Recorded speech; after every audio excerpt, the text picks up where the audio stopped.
கல்வி வெறும் வயிற்றை நிரப்புவதற்கான வழி அல்ல, மாறாக நாம் சிறந்த மனிதர்களாக மாறுவதற்கான வழியாகும். சிறந்த மனிதராக இருக்க வேண்டும் என்பதுதான் நம் வாழ்க்கையின் முக்கிய லட்சியமாக இருக்க வேண்டும்.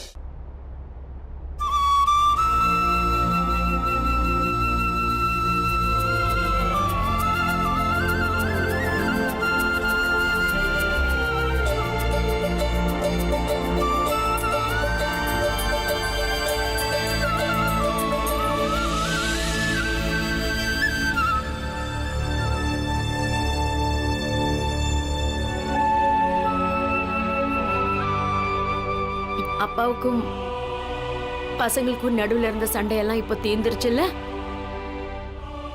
பீமா, நீதானே என்ன நீதிபதி ஆக்குன. இனிமே நீங்க எல்லாரும் நான் சொல்ற தீர்ப்புக்கு கட்டுப்பட்டே ஆகணும். இனிமே பாலா பள்ளிக்கூடமும் போகணும், வாத்தியமும் வாசிக்கலாம். ஆனா கொடுத்த வாக்குல இருந்து எப்பவும் மாறக்கூடாது. இல்லம்மா, பாலான்னு மீற மாட்டாங்க, அவங்க படிப்பாங்க. அப்பன்னா சரி. பாலா, நீ படிக்கவும் போ, வீட்ல வாத்தியம் வாசிக்கிற பயிற்சியையும் செய். இதுதான் நீதிபதியோட தீர்ப்பு. ஆனா நான் வீட்டுக்குள்ள வாத்தியம் வாசிக்கணும்னு நினைக்கலம்மா. நான் இதை வெளியே வாசிச்சு பணம் சம்பாதிக்கணும்னு நினைக்கிறேன். உங்க எல்லாருக்கும் உதவி பண்ணணும்னு நினைக்கிறேன். சரி சரி, நீங்க எல்லாம் சீக்கிரமா பள்ளிக்கூடத்துக்கு கிளம்புங்க. நாங்க சமையல் வேலையை ஆரம்பிக்கிறோம்.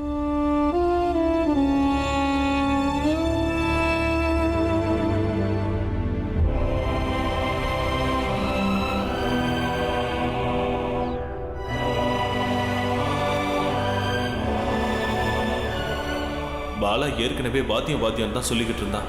ஆனா பீமாவும் இப்போ பாலா மாதிரியே பேச ஆரம்பிச்சிட்டான். குறைஞ்சபட்சம் பீமாவது என்னை புரிஞ்சுக்குவான்னு நினைச்சேன். ஆனா அப்பா,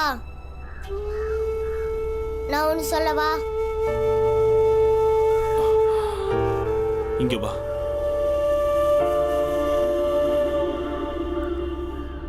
சொல்லு. அப்பா, பீமராவும் இப்ப எதுவும் புரிஞ்சுக்க மாட்டேங்கிறான்னு புரிஞ்சன் மாமா கிட்ட சொல்லிக்கிட்டு இருந்தீங்கல்ல, நான் உங்களை நல்லா புரிஞ்சு வச்சிருக்கேன். அப்பா, நிஜமா அப்படிலாம் எதுவும் இல்லை. வாதாட வேண்டியது வந்துச்சு, செஞ்சேன். ஆனா அதுக்காக தப்பா நினைச்சுக்காதீங்கப்பா.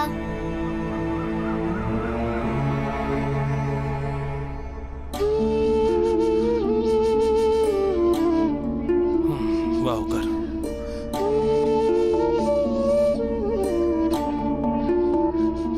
கண்டிப்பா நம்ம வாதாடணும் பீம். பாலாவுக்காக வாதாடினப்போ நீ எந்த அளவுக்கு சரியா வாதாடலங்கிறது எனக்கு தெரியாது. ஆனா ஒண்ணு மட்டும் நான் சொல்லுவேன், ஒரு மனுஷன் நியாயத்துக்காக வாதாடல அப்படின்னா அவன் வாழ்க்கைக்காக எதுவுமே செஞ்சுக்க முடியாது. விவாதங்கிறது உண்மைக்கும் பொய்யுக்கும் நடுவுல நடக்க வேண்டியது. விவாதங்கிறது நீதிக்கும் அநீதிக்கும் நடுவுல நடக்க வேண்டியது. விவாதங்கிறது பசிக்கும் பணத்துக்கும் நடுவுல நடக்க வேண்டியது. விவாதங்கிறது உழைப்புக்கும் சுரண்டலுக்கும் நடுவுல நடக்க வேண்டியது. விவாதத்தால உடனே நம்ம நினைக்கிறது நடந்துடணும்னு இல்ல. வெற்றியோ தோல்வியோ கிடைக்கலாம். ஆனா கண்டிப்பா அதால ஒரு மாற்றம் இருக்கும். அந்த மாற்றம் தான் நமக்கு தேவை. பீம், அப்பா சொல்றதெல்லாம் உனக்கு புரியுதா என்ன? இல்ல, ஆனா அப்பா இப்ப சொல்றதெல்லாம் சரியான நேரம் வரும்போது தானாவே புரிஞ்சுடும். அப்போ எனக்கு அது உதவி பண்ணும், இல்லையாப்பா?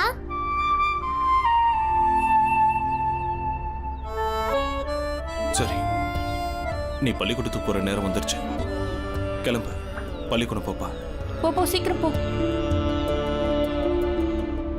நாளையிலேருந்து நான் 1 மாசம் விடுப்புல போறேன்.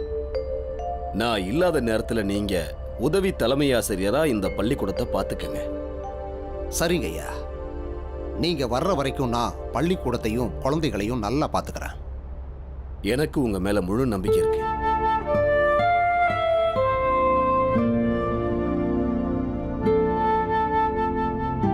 அம்மாடி, நம்ம பீமாராவ் இருக்கானே, அவன் சாதாரண குழந்தை இல்ல, அவன் ஒரு ஞான குழந்தை. அவன் பேசுறதெல்லாம் பாத்தீங்களா? பெரிய பேச்சு பேசுறான். ஏதோ பெரிய மனுஷங்க பேசுற மாதிரி. யார்கிட்ட இருந்து கத்துக்கிட்டு இருப்பான்? உங்க அண்ணன் கிட்ட இருந்து தான் கத்துக்கிட்டு இருப்பான். அவர் தான் இந்த பெரிய பெரிய வார்த்தையெல்லாம் பேசுவார். ஆமாத்த, அப்பா பேசுறது எல்லாத்தையுமே கவனமா கேட்டுட்டு இருப்பான். பீம் அப்பா சொல்றதெல்லாம் உனக்கு நல்லா புரியுதா? நான் அவன் கிட்ட கேட்டேன். அதுக்கு அவன் அதெல்லாம் சரியான நேரம் வரும்போது புரியும், அதான் நான் கேட்டுட்டு இருக்கேன்னு சொன்னான். எது எப்படியோ அவன் பேசுறத கேட்டாலே மனசெல்லாம் நிறைஞ்சிடுது.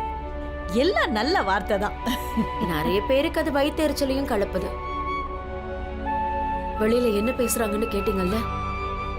பசங்களுக்கு அவங்க அப்பா பேச மட்டும்தான் கத்து கொடுத்திருக்காருன்னு சொல்றாங்க. அவங்க பேசினதை எல்லாம் கேட்டதுக்கு அப்புறம் மனசுல ஒண்ணு மட்டும்தான் ஓடுது. இனி என்ன நடந்தாலும் சரி, பீமாவை கண்டிப்பா பெரிய ஆளாக்கணும். நாம 2ல 1 பார்த்துடணும்.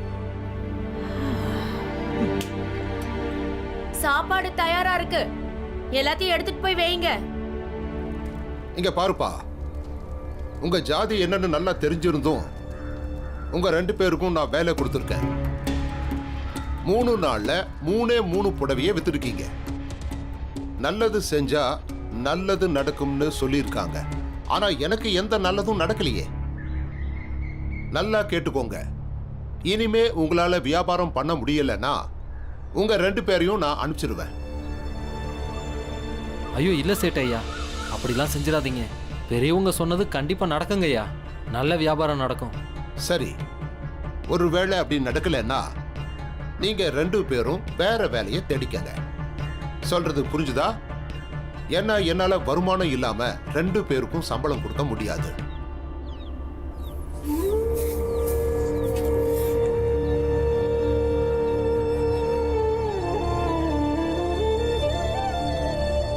ரொம்ப நாள் இந்த வேலையில் தாக்கு பிடிக்க முடியாதுன்னு நினைக்கிறேன்.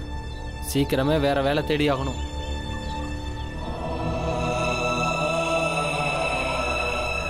அட தம்பிங்களா, ஏதாவது பண்ணுங்கப்பா, எங்களை எல்லாம் சிரிக்க வைங்க, ஏதாவது செய்யுங்க, நாங்க பார்க்கணும்ல. இந்த பசங்க என் முகத்தை மூடி இருக்காங்க. ஏதாவது விளையாட்டு நடக்குதா என்ன? எங்களுக்காக வேலை பார்க்குறாங்க, என் கடை பொருளை எல்லாம் விற்கிறாங்க. உனக்கு ஞாபகம் இருக்கா புரஞ்சன்? ஒரு முறை நம்ம சந்தைக்கு போனப்போ 2 பசங்க அங்க நாடகம் போட்டாங்களே, மக்கள்லாம் பார்த்து சிரிச்சாங்கல்ல, பொருட்கள் கூட வாங்கினாங்களே. ஆமா ஞாபகம் இருக்கு. அதே மாதிரி கூத்து பண்ணி நாமளும் வியாபாரம் பண்ணணும்னு சொல்ல போறியா என்ன? பண்ணலாமே. நம்ம பசங்களுக்காக கூத்து கட்டி பணம் சம்பாதிச்சாலும் தப்பே இல்லை. அட கடவுளே, ஆனா ராம்ஜி அந்த மாதிரி எதுவுமே எனக்கு செய்ய தெரியாதே. தெரிஞ்சாலும் தெரியலனாலும் இனி ஏதாவது செஞ்சுதான் ஆகணும். நான் மட்டும் சம்பாதிக்கலன்னா அப்புறம் பாலா திரும்பவும் வாத்தியம் வாசிக்க போயிடுவான். அதனால நாம இப்போ கூத்து கட்டி தான் ஆகணும். குழந்தைங்க வாழ்க்கையும் நம்ம பார்க்கணும்ல. நீங்க என்ன சொல்ற? உன்ன மாதிரி ஒரு அப்பாவை இது வரைக்கும் நான் பார்த்ததே இல்லை. இனி என் வாழ்க்கையில் இப்படி அப்பாவை நான் பார்க்கவும் முடியாது. நீ எப்ப என்ன பேசினாலும் அதை வேற வழியே இல்லாம நானும் கேட்க வேண்டியதாயிடுது. சரி, நீ தான் முடிவு பண்ணிட்டியே, என்ன ஏன் கேட்குற? சொல்லு, என்ன செய்யணும்னு சொல்லு, செய்யலாம். அட, எவ்வளவு நேரமா 2 பேரும் பேசிக்கிட்டே இருக்கீங்க? ஏதாவது வேலை செய்யற மாதிரி திட்டம் இருக்கா இல்லையா? நீ வா புரஞ்சன்.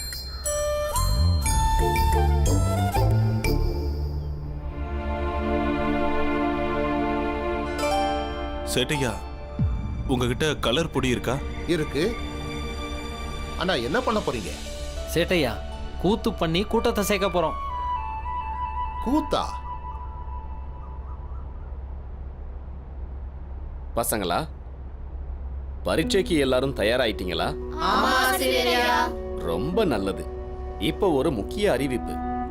ஆங்கிலேய அரசாங்கம் ஒரு புது அறிவிப்பை அறிவிச்சிருக்காங்க. ஜில்லால இருக்கிற ஒவ்வொரு பள்ளிக்கூடத்துக்கும் போட்டி அறிவிச்சிருக்காங்க. ஒவ்வொரு பள்ளிக்கூடத்துல இருந்தும் ஒரு சிறந்த மாணவனை அவங்க தேர்ந்தெடுத்து சிறப்பு விருந்து கொடுக்க போறாங்களாம். அது மட்டும் இல்லாம அந்த மாணவனுடைய அப்பா அம்மாவையும் பெருமைப்படுத்த போறாங்க. இந்த விழாவுக்கு நம்ம பள்ளிக்கூடத்துல இருந்து முதலாவதா வர மாணவனையும் அவனுடைய பெற்றோர்களையும் கூப்பிட்டு கௌரவப்படுத்த போறாங்க. ஆனா இதுக்காக நீங்க எல்லாரும் ஒரு பரீட்சையை எழுதியாகணும். அந்த பரீட்சையில நீங்க கலந்துக்கிட்டு ஜெயிச்சாகணும். புரிஞ்சுதா? சரி, சொல்லுங்க, யார் யாரெல்லாம் இந்த பரீட்சையில ஜெயிக்க விரும்புறீங்க? நான் ஜெயிப்பேன் புரையா, நான் ஜெயிப்பேன். நான் முதல்ல வருவேன் புரையா, நான் தான் முதல்ல வருவேன். கண்டிப்பா நான் ஜெயிப்பேன் புரையா. பீம் தான் முத ஆளா வருவான். கைய தூக்கு பீம், டே கைய தூக்கு.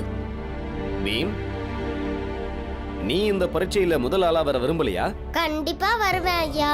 ஏன்னா நம்ம பள்ளிக்கூடத்தோட பெருமை சம்பந்தப்பட்ட விஷயம். அதனால இந்த பள்ளிக்கூடத்துக்காக நான் நல்லா படிப்பேன். நீ ரொம்ப சரியா சொன்ன பீம். பாத்தீங்களா பசங்களா, நாம இத பீம் கிட்ட இருந்து கத்துக்கணும். மாணவர்களுக்கு உற்சாகம் தேவைதான். ஆனா அந்த உற்சாகத்தை நாம எப்படி பயன்படுத்துறோங்கிறது ரொம்ப ரொம்ப முக்கியமானது. நான் முத ஆளா வருவேன்னு கத்துறது முக்கியமா, இல்ல பரீட்சைக்கு கவனமா படிக்கிறது முக்கியமா? எது முக்கியம்? தெரிஞ்சிடுச்சு ஐயா, உங்களுக்கு பீம் தான் முக்கியம். சிறந்த மாணவன். நாங்களாம் நீங்க பேசுற கதையை தானே கேட்க வரோம். நீங்க இவனுக்கு மட்டும் பாடம் எடுத்தா போதுமேயா? அப்போ நீ உங்க அப்பாவோட கடைக்கு போய் வேலை பாரு. எங்க வந்து ஏன் நீ வீணா கஷ்டப்படுற? வேணா ஆனந்த், நம்ம யாரோட தொழிலை பத்தியும் குறை சொல்லக்கூடாது. எந்த ஒரு தொழிலும் உயர்ந்ததோ தாழ்ந்ததோ கிடையாது. அண்ணா ஆசிரியர் ஐயா, இவன் மட்டும் ஏன் என் தம்பியை வீணா வம்புக்கு இழுக்கிறான்? ஆ, அவன் சொல்றதும் சரிதான். நாம யாரையும் எப்பயும் கேவலமா நினைக்க கூடாது. கீழே இருக்கிறவங்கள கீழ்மைப்படுத்துறதுக்கு தேவையே இல்லையா ஆசிரியா? அவங்க கீழே தான் இருக்காங்க. ஏன்னா நீங்க மட்டும்தான் அவங்கள திரும்ப திரும்ப மேல தூக்கிட்டு வர முயற்சி பண்றீங்க. ஆனா உண்மை என்னன்னா, இவங்களால எப்பவுமே மேல வர முடியாது. இங்க பாரு, இப்ப நீ பேசுறது விதண்டாவாதம். ஒழுங்கா வகுப்புல இருக்கிறதா இருந்தா இரு, இல்ல வெளியே போயிடு. உங்க வகுப்புல நான் படிக்க விரும்பல. நான் இங்க இருந்து கிளம்புறேன்.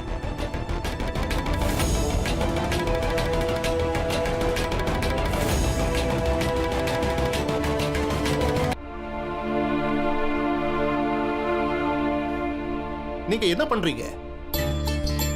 சேட்டையா உங்க கடையுடைய வியாபாரத்தை அதிகப்படுத்துறதுக்கான திட்டத்தை போடுறோம். ஆமா சேட்டையா. செய்யுங்க செய்யுங்க செய்யுங்க செய்யுங்க.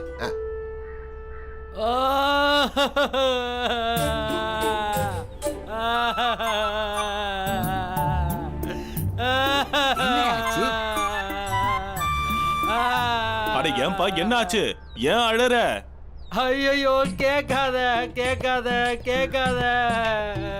பெரியவங்களே, நல்லவங்களே, வல்லவங்களே, வாங்க வாங்க.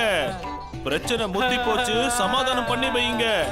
பாரு பாரு பாரு பாரு பாரு புரஞ்சன், உன் கதையை கேட்க எவ்வளவு பேர் கூடி இருக்காங்கன்னு பாத்தியா? நீ ஏன் அழுகிறன்னு இவங்க கிட்ட சொல்லு. தலையெழுத்தே மாறிடுச்சு. கல்யாணத்துக்கு அப்புறம் தலையெழுத்தே மாறிடுச்சு. என் பொண்டாட்டி என்ன ஒதுக்கி வச்சுட்டா. அது மட்டும் இல்ல, அவன் என் வீட்டை விட்டே போயிட்டா. ஏன் உன் பொண்டாட்டி ஓடி போயிட்டா? என்ன நடந்ததுன்னு எங்க எல்லாருக்கும் விளக்கமா சொல்றியா? சேட்டையா கடையில இருந்து சிவப்பு வண்ண புடவை வாங்கிட்டு வர சொன்னா. நான் முடியாதுன்ட்டேன். சும்மா எதுக்கு வாங்கி தரணும்? வீடு வாசலா கேட்டாங்க. சேட்டையா கடையில இருந்து அவங்க ஒரே ஒரு புடவை தானே வாங்கி தர சொல்லி கேட்டிருக்காங்க. அன்பா அவங்க கேட்டது கூட முன்னால புரிஞ்சுக்க முடியலையே, வீணா போனவனே.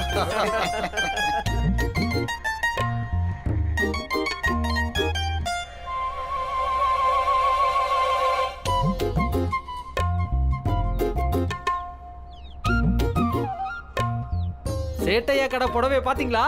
மிளகா சிவப்பு, கிளி பச்சை, வானத்து நீலம்.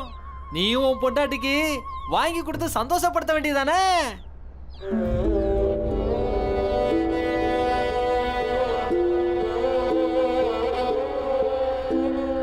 கொஞ்சம் பணம் இருக்கு. எப்படி வந்துச்சு? என்கிட்ட இருந்த கொஞ்சம் நகையை வித்துட்டேன். நீங்க இப்படி கஷ்டப்படுறதை என்னால பார்க்க முடியலங்க. என்னால இதை தாங்கிக்க முடியல. அட பதில் சொல்லு. என்னப்பா இப்படி வாயடைச்சு போயிட்ட? என் பேச்சை கேட்டதும் பொண்டாட்டி ஞாபகம் வந்துருச்சா?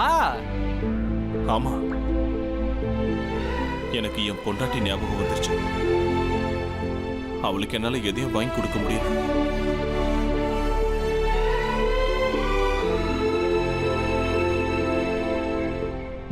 ராம்ஜி, ஆமா, கண்டிப்பா வாங்கி கொடுப்பேன். சேட்டையா கடையில இருந்து அழகான புடவை வாங்கி கொடுப்பேன். அவ முகத்துல மறுபடியும் நான் சிரிப்ப பாப்பேன்.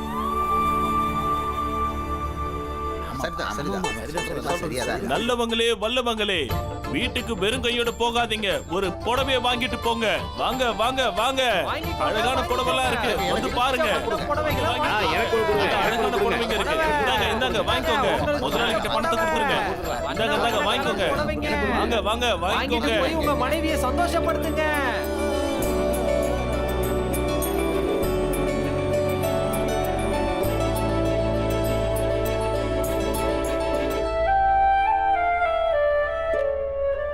பீம், நீ இந்த தேர்வுல ஜெயிக்கணும். அப்போ கண்டிப்பா அம்மாவும் அப்பாவும் பெருமைப்படுவாங்க. ஆமா, அப்பா சந்தோஷப்பட்டார்னா அந்த சந்தோஷத்திலே வாத்தியம் வாசிக்க நான் அவர்கிட்ட அனுமதி வாங்கிடுவேன். பாலாண்ண, வாத்தியம் வாசிக்கிறத தவிர உலகத்துல இன்னும் எவ்வளவோ இருக்கு. ஆமா, நானும் வாத்தியம் வாசிச்சு அப்பாவோட பேரை பெருமைப்படுத்துவேன். எல்லாரோட பேரையும் நீ கெடுத்துட்டியே, ஒழுக்கம் கெட்டவளே.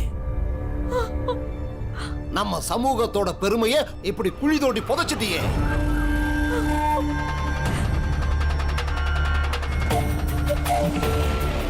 நீ ஒரு ஒழுக்கங்கெட்டவ. இன்னொரு ஆண் கூட தொடர்பு வச்சிருக்க. அதனால நீ உன்னுடைய வீட்டையும் இந்த ஊரையும் விட்டு போயாகணும். நாங்க உன்ன மாதிரி ஒழுக்கங்கெட்ட ஒருத்திய இனிமேலும் இந்த ஊர்ல இருக்கிறதுக்கு அனுமதிக்க மாட்டோம். எனக்கு யார் கூடயும் எந்த தொடர்பும் இல்ல. நான் என் பசங்க மேல சத்தியமா சொல்றேன். இது பொய்யான குற்றச்சாட்டு.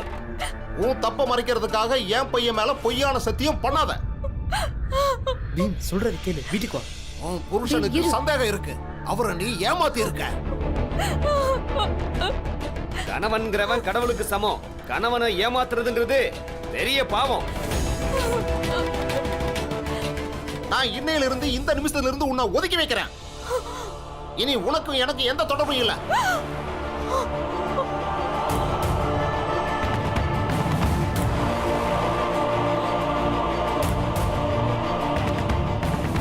அப்படியெல்லாம் சொல்லாதீங்க. நான் எங்க போவேன்? உங்களை தவிர எனக்கு வேற யார் இருக்கா? ஒரு பொண்ணு ஒழுக்கங்கெட்டவன்னு அவ புருஷன் சொன்னான்னா அதுக்கப்புறம் எந்த விசாரணையும் கிடையாது.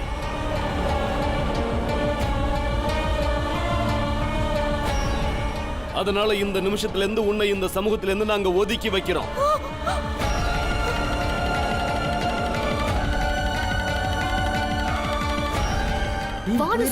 விடுங்கண்ணே. ஊர் மக்களே, இன்னையில இருந்து இந்த பெண் கூட யாரும் அண்ணன் தண்ணி ஆகாரம் புழங்க கூடாது. இந்த பொம்பளை சாகுற நிலைமை வந்தா கூட யாரும் தண்ணி கூட கொடுக்க கூடாது.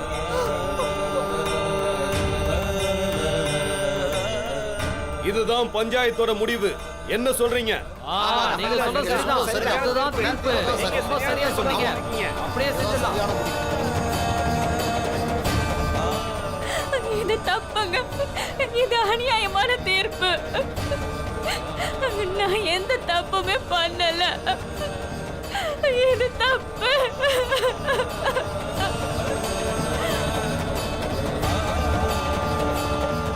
இவ கூட எந்த பசங்களும் பேசக்கூடாது. அதுலயும் முக்கியமா உன் பசங்களை விலக்கி வை. சரிங்க நாட்டாமையா. இல்ல, வேண்டாம்.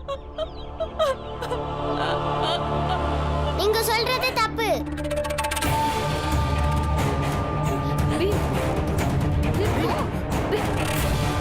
யார் இந்த பையன்? இவன் அந்த ராம்ஜி சத்பாலோட பையன். என்ன அந்த சக்பாலுடைய பையன் நம்ம பஞ்சாயத்தையே கேள்வி கேட்பானா? அவன் நிழல் பட்டாலே நாமெல்லாம் தீட்டாயிடுவோம். அவன் இங்க பஞ்சாயத்து பண்ண வந்திருக்கானா? அவனை துரத்தி விடுங்க. ஓடுறா.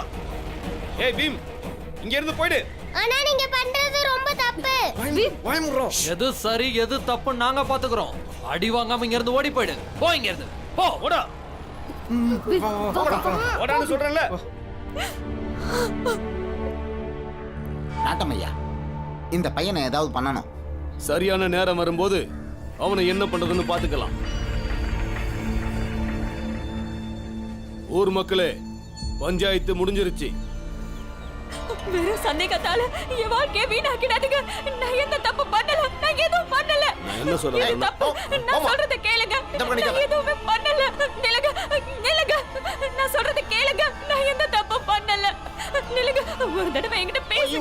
பாரு. நீ வாப்பா. ஏய், இதுக்கப்புறம் அவர் உன் புருஷனும் இல்ல, நீ அவருக்கு மனைவியும் இல்ல. இங்க இருந்து கிளம்பு. போ, முதல்ல கிளம்பு.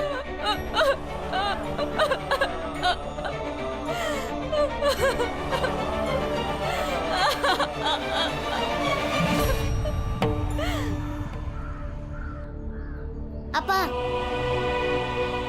எதுக்காக தண்ணி கேட்டீங்க? இது பறவைகளுக்காக. இது ரொம்ப நல்ல விஷயம். ம். பீம், யாருக்கு உதவிக்கு ஆள் இல்லையோ அவங்களுக்கு நாம எப்பவும் உதவணும். பலவீனமானவங்களுக்கு உதவணும், ஒதுக்கப்பட்டவங்களுக்கு உதவணும். அவங்களுக்காக நாம ஏதாவது பண்ணோம்னா அவங்க நம்மளுக்காக வேண்டிக்குவாங்க. அந்த வேண்டுதல் எல்லாமே சேர்ந்து நம்மளோட வாழ்க்கையை நிச்சயமா வளமானதா மாத்திரும். உங்களுக்கு நடந்தது அநீதி. நான் உங்களுக்கு உதவியா இருப்பேன். நான் உங்களுக்கு ஏதாவது பண்ணுவேன்.